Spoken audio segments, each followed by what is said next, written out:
12 months ago, Rory McIlroy refused to play the opening event of the FedEx Cup playoffs, and his absence became one of the biggest talking points of the season. This year, he showed up in Memphis and said, "I think it's important to be here." But his schedule in 2025 was almost identical to his schedule in 2026, which raises an obvious question that he never directly answered in his press conference. What changed was a series of conversations with the new PGA Tour Chief Executive Officer, Brian Rowlap, and a rule about tournament minimums that could affect Rory McIlroy's membership status entirely. Before we get to any of that, we need to talk about what actually happened on Thursday at TPC Southwind, because the scorecard tells a story that nobody in Memphis expected to see from the world number 2. Rory McIlroy shot a 4-over par 74 in the opening round of the 2026 FedEx St Jude Championship. He made 4 bogeys and 1 double bogey. What makes the round so difficult to explain is the shape of it. He was level par walking to the 16th tee. 15 holes of competitive golf after nearly 3 weeks away from the game, and he was even. Then the finish collapsed. He dropped a shot at the 16th. He dropped another at the 17th. And then, standing on the tee at the closing par 4, he found the water and walked off with a double bogey. That 74 left him 9 shots behind the first-round leaders. It also left him in 68th place out of 69 players in the field, second from last entering the second round. The leaderboard around him only sharpened the contrast. Jordan Spieth was part of a 5-player group tied at the top on 5 under par. Alongside Michael Thorbjornsen, Kurt Kitayama, Jake Knapp, and Michael Kim. Jordan Spieth had started the week outside the top 50 in the standings, which means his position at TPC Southwind carried real consequences for whether he would advance at all. He explained his approach in simple terms: "I just tried to come into this week and just be as patient, non-reactive as possible. Dumb it down to try to win the golf tournament and not worry about anything else."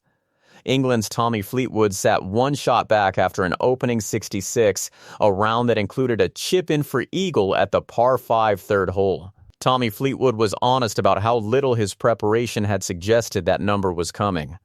"I feel good. I didn't really play very good in the practice days. Game's not really been that great. I've been showing a lot, some good and some really not so good." He added, "Hit it great off the tee today. Still, my iron play was iffy, but I did a good job of managing it for the most part. Still hit some really good shots, and you can never underestimate how good. I think shooting under par on this golf course is very good." Then there is the direct comparison, and it is unavoidable. Scottie Scheffler, the world number 1, was playing alongside Rory McIlroy in the marquee group for the opening 2 rounds. Scottie Scheffler signed for a 68. Same course, same conditions, same tee time, 6 shots of difference. Scottie Scheffler described his day this way: "I felt like I hit a lot of quality shots with my irons. I did a good job of being patient and not trying to force it too much." He continued, "I feel like I was right on the edge of having a good day. All day is how I would describe it, so I felt like patience-wise I did a pretty good job." The one piece of consolation available to Rory McIlroy is that his was not the worst round of the day. That belonged to Scotland's Robert McIntyre, who shot a 12 over par 82. So what caused a player of this caliber to open a playoff event second from last? The answer came out days earlier, from someone inside his own team.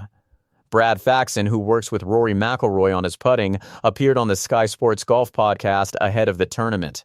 He revealed that Rory McIlroy had not hit a golf shot in almost 3 weeks. Not a range session. Not a practice round. Nothing at all between the final hole of the Open Championship and a couple of days before arriving in Memphis. Brad Faxon put it plainly: "Until a couple days ago, Rory said he's not hit a shot until he tapped in an 11-inch putt for bogey on the final hole at Birkdale." He added he hadn't hit a shot until a few days ago, which I thought was funny.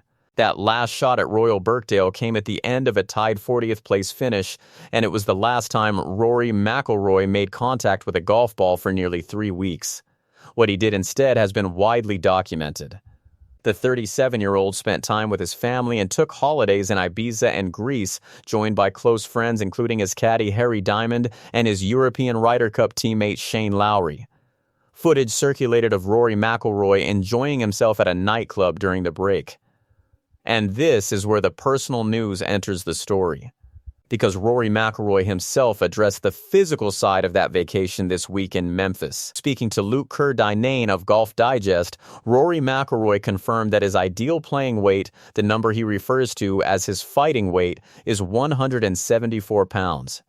He then admitted that he arrived at the 2026 FedEx St Jude Championship weighing 180 pounds. His explanation for the 6-pound difference was short and self-aware, a few weeks of living too well, I think. To understand why that number matters, you need the longer arc. When Rory McIlroy first arrived on tour, he was listed at 154 pounds. As Luke Kerr-Dineen wrote, a back injury scare pushed him to the cutting edge of strength training in golf. The results speak for themselves. Rory McIlroy explained the reasoning behind that transformation in his own words. "Look at me. I don't have the levers. I need to lift. I need to be strong.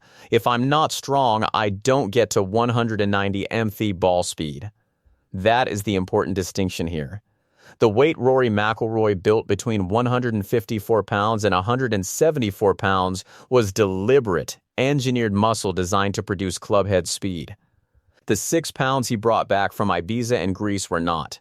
But the weight is not really the headline.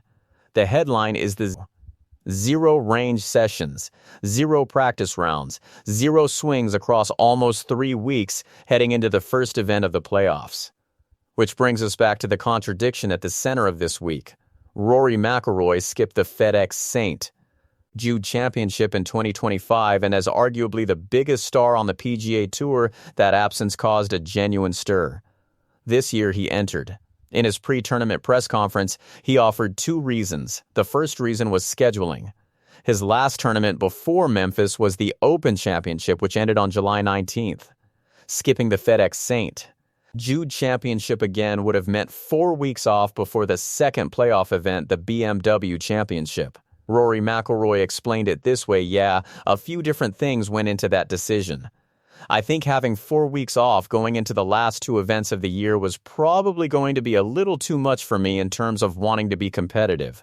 So this is a good week. Obviously, I want to play well, but it's also a good week to just see where my game is, do a lot of practice, or as much as I can in the heat. Here is the problem with that explanation.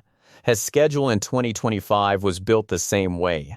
He finished the 2025 Open Championship on July 20th, then took 4 weeks off before playing the BMW Championship and the Tour Championship. The exact structure he described as a little too much this year is the structure he chose last year. The second reason he gave was loyalty to the Tour. I think it's important to be here. It's the Tour's playoffs, and I think it's important for all the players to be here, Rory McIlroy said. What he did not directly address is why that same principle did not apply 12 months earlier. The Tour's playoffs in 2025 as well. The most likely explanation appeared in the same press conference. Rory McIlroy revealed he had been in recent contact with the new PGA Tour Chief Executive Officer. "I've had some good conversations with Brian Rowlap over the last couple weeks," he said. "I think it's important for me to be here and show support, and looking forward to teeing it up." Those conversations with Brian Rowlap connect to a second story that most coverage of this week has overlooked entirely, and it is arguably more consequential than any scorecard. Rory McIlroy is on track to fall 1 event short of the 15-event minimum required for players to maintain what is known as home tour status. That status is what allows him to compete on both the PGA Tour and the DP World Tour without needing conflicting event releases. Even counting this week's FedEx St Jude Championship, which appeared to be a late addition to his calendar, the world number 2 is likely to play only 14 PGA Tour events this season. He could add an event from the fall schedule to reach the minimum, but he has indicated that is not currently the plan. The player handbook does provide a route around it. The Tour can reduce the event requirement for medical reasons or other extraordinary circumstances, and that appears to be the likely outcome here. The stakes are worth stating clearly. If Rory McIlroy were to lose his PGA Tour status, he would be limited to 7 starts on sponsor exemptions as a non-member, in addition to his exemptions into the 4 major championships. Rory McIlroy addressed the situation directly at TPC Southwind. Brian Rolapp and I have been in constant dialogue basically since he took the job last year.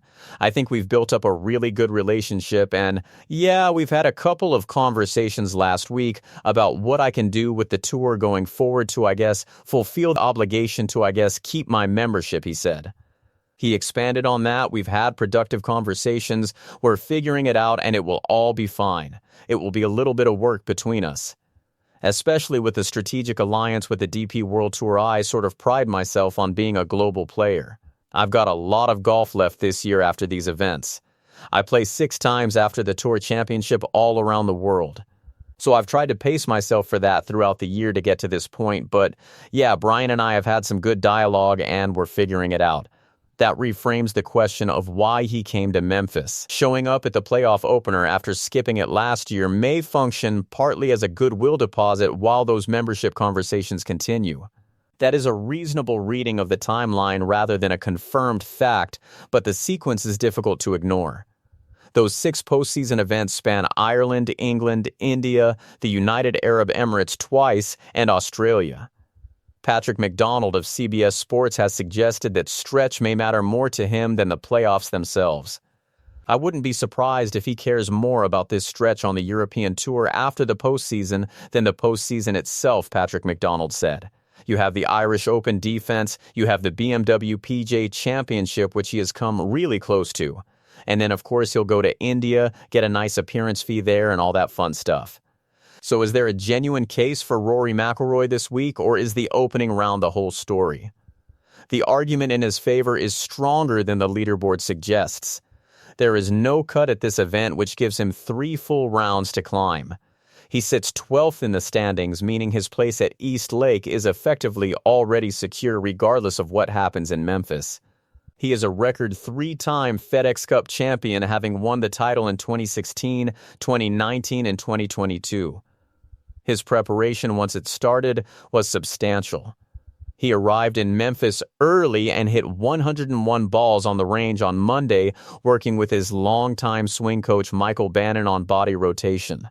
He described what he was searching for. I like the feeling of being able to release it. Rotating enough of my lower body to then be able to feel like I shake hands with the target. Sometimes, if I don't turn enough, my right arm thrusts out to the right instead of down the line. Making sure my body rotation is enough to then feel like I can shake hands with the target. Basically, after the 74, he went straight back to the driving range and hit more than 100 balls with Michael Bannon. His own framing of the postseason also matters. I almost try to view the playoffs as one big, long tournament, like a 12-round event, Rory McIlroy said. I've been lucky enough to do pretty well on these things over the years, so I'll try to add another one to the list. By that measure, Thursday was round 1 of 12. He also emphasized conservation. You've got to pace yourself. It's 3 long weeks. We're going from here to St. Louis to Atlanta. It's going to be hot and sweaty.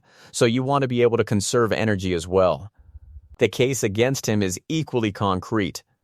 His record at TPC Southwind is genuinely mixed. He finished tied for 3rd in 2023 at 14 under par. He missed the cut in 2022.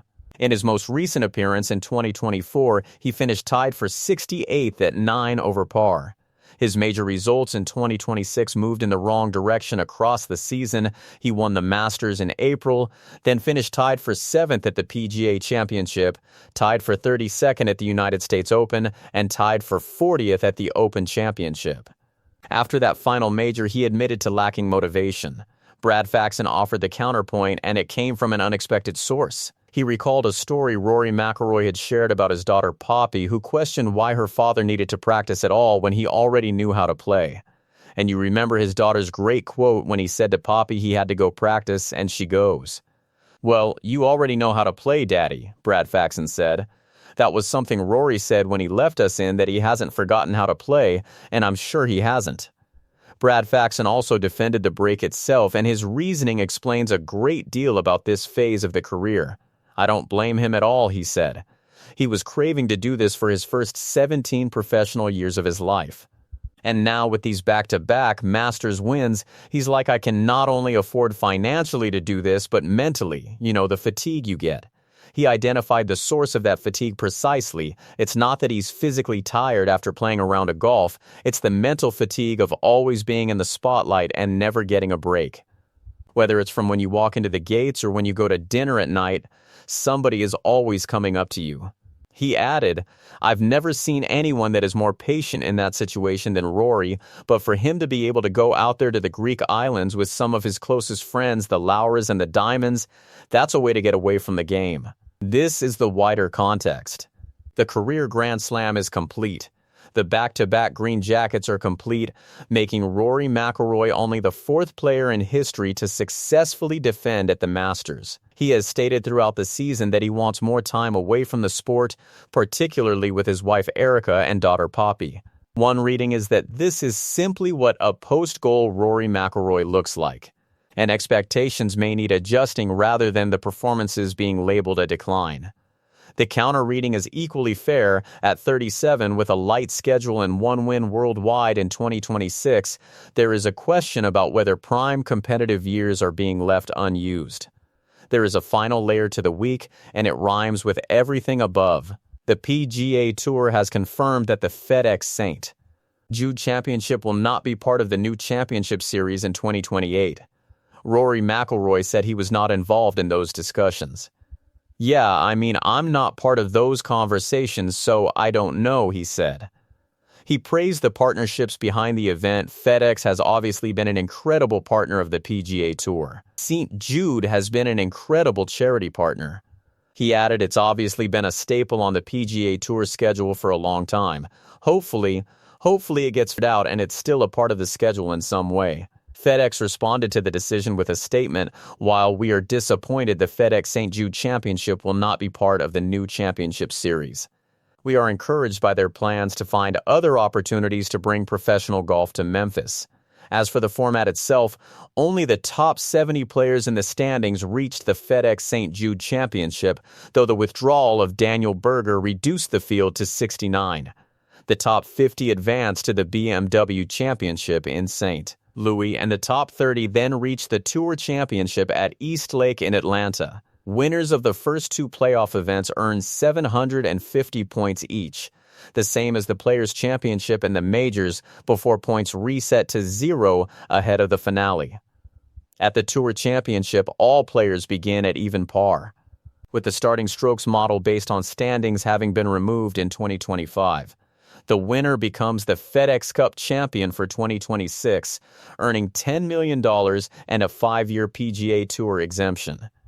The personal news Rory McIlroy delivered in Memphis was not a retirement, an injury, or a swing overhaul. It was an admission about 6 pounds, 3 weeks, and a completely different relationship with the game than the one he carried for 17 years. His 12th position in the standings means there is no concern about reaching the BMW Championship, and the absence of a cut gives him the entire weekend to move. Whether Rory McIlroy converts that runway into a record-extending 4th FedEx Cup title is the question the next 3 weeks will answer.